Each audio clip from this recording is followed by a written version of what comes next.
Well, the situation in Bangladesh is rapidly evolving. Of that, there is absolutely no doubt. The BNP, which has been a very, very important player in the history of politics in Bangladesh, is now a key player in this entire situation, a key part of the interim government which is formed.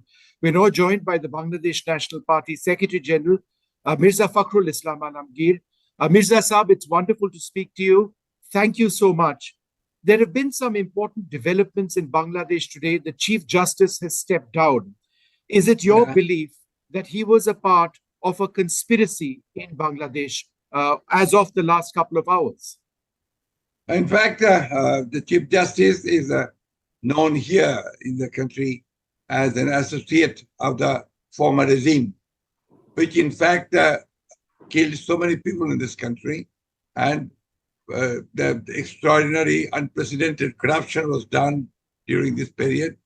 And the last time when the students started their movement, the Chief Justice's utterings didn't go well with the students' demands.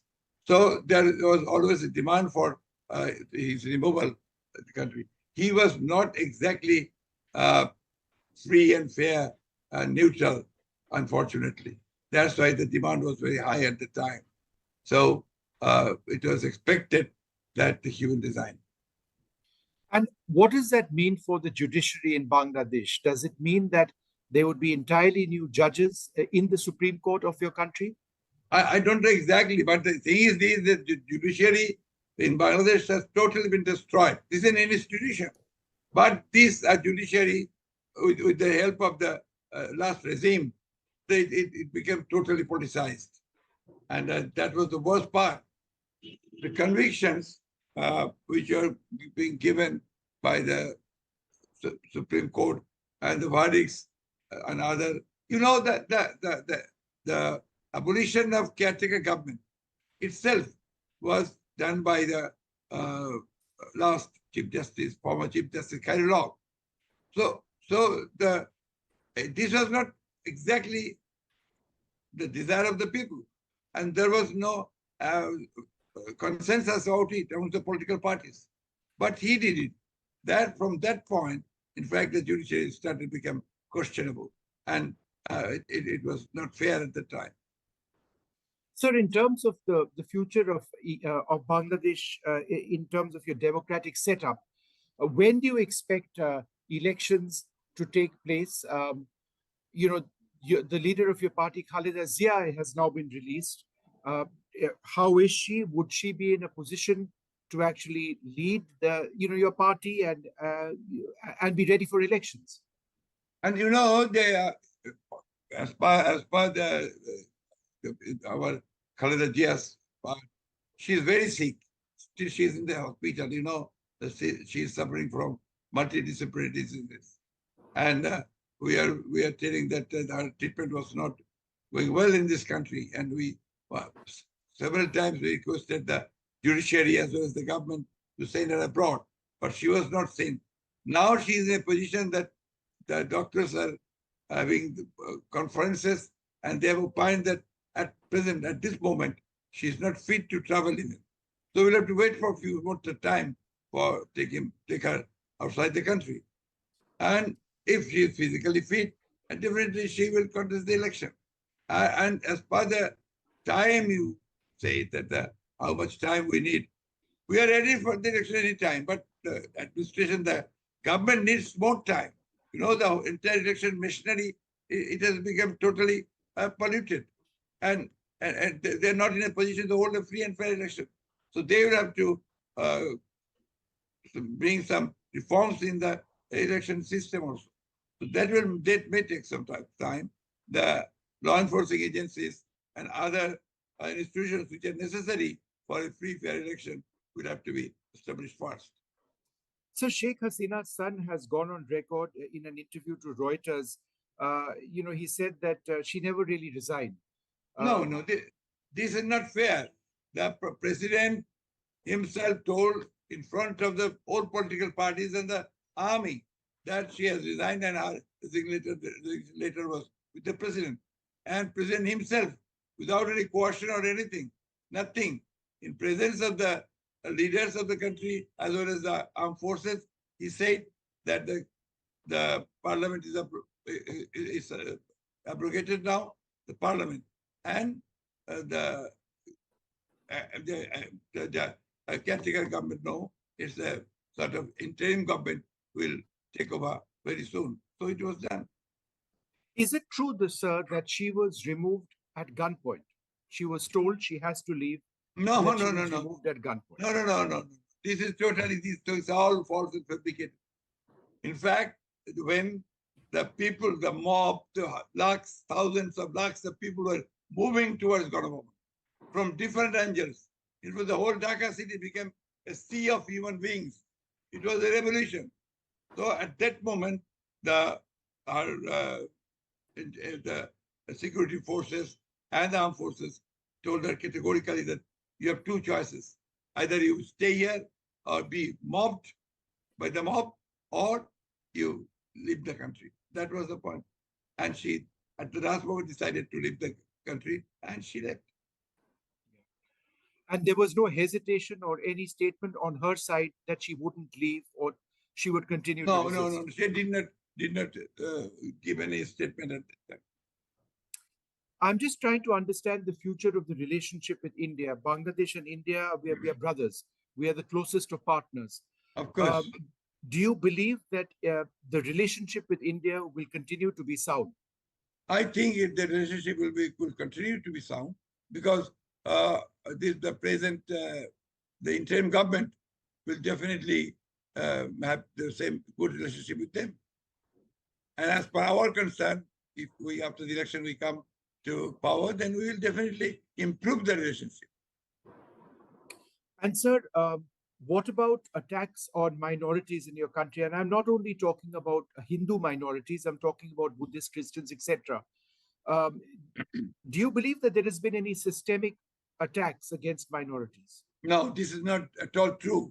In fact, when there is a change in our country or any country, it's especially in the third world countries, you know, there are some people who take some advantage. They try to, in fact, have some upper hand over their political opponents. Here in Bangladesh, unfortunately, with every revolution and after the incumbent party leaders, they were victimized. Maybe they were Muslims or they were Hindus.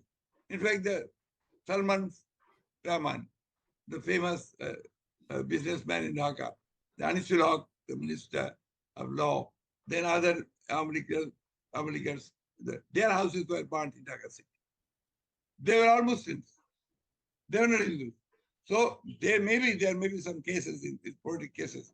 These are all sporadic. Maybe that somewhere some houses were burned, but it was not at all a political or systematic agenda. Never. And you know it very well, Vishnu, that in Bangladesh, the communal harmony is superb. Yeah. Unless there is some sort of extraordinary occasions like this revolution, there was no problem. Never. Will there be vendetta against Awami League supporters or political leaders? We've already seen some of that. Former ministers, former police officers, former army officers. Is there a purge that will take place? Definitely there will be an investigation, a proper investigation. And we have asked for it, United Nations to go for the investigations. If anybody is found to violate human rights, if anybody is found for killing, if anybody is found for systematic killing of the opposition, if anybody is found for enforced disappearances. So naturally, their cases will be investigated and they will be taken into task. Are you going to appeal to the International Court of Justice to prosecute Sheikh Hasina? No, we haven't decided as yet. At a situation like this, when Bangladesh is obviously so tense, do you believe that Muhammad Yunus has the political capital to bring peace to your country? Muhammad Yunus, you know that he's a very popular man in Bangladesh. He's a Nobel laureate. and his social business schemes are very successful here. And he is a quite capable man. And some there are also other members of the cabinet were also. I'm sorry. I hope that he will be able to control everything. Okay. And do you believe that the Bangladesh army will remain outside the political process? Because what has happened in Bangladesh is not a military coup. The military got involved for law and order.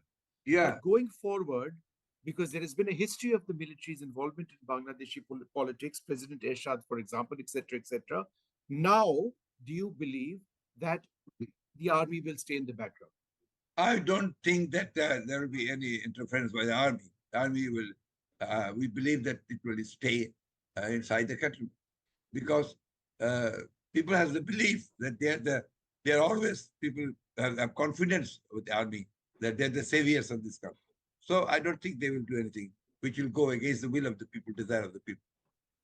And one final question: have representatives from India, either diplomatic or political, started reaching out to you? In terms of getting an idea of the relationship going forward? No, not as yet. No. All right. Well, you are confident that the peace and the relationship between India and Bangladesh will continue to gather steam, right? Of course, I believe in that. Of course, I believe in that, and we are working for that. All right. So it's wonderful to speak to you, and let us all hope that there is no more violence. That has to end before anything this else. will end. And you know that after every revolution, there are some consequences after it will die down within few days. And it has already died down. Our political activists, the students, they have taken over everywhere, and they have set peace committees everywhere, and they are now controlling everything. So I don't think there will be anything happen now. There are no extremist elements in this, are there? There is always this worry in India about Jamaat, about extremist elements. Jamaat is not an extremist political party, but there were other extremist groups here in Bangladesh. Yes. And yes. I don't believe now they are in existence. I don't think so. So this is a political movement. Yes. With students being a big part of it. There are no extremist or terrorist forces in any way involved. Not at all. In any way. Not at all. It is totally students. They are here, and most of them are very progressive elements. Most of them, and they are they're very extraordinary. Some extraordinarily talented people also. Those who are leading it. So I'm certain, and I believe that this revolution will definitely succeed. All right, sir. Thank you so much. Thank you, Vishnu. Thank you, sir. It was really a pleasure for me, as well as I'm honored to be with you.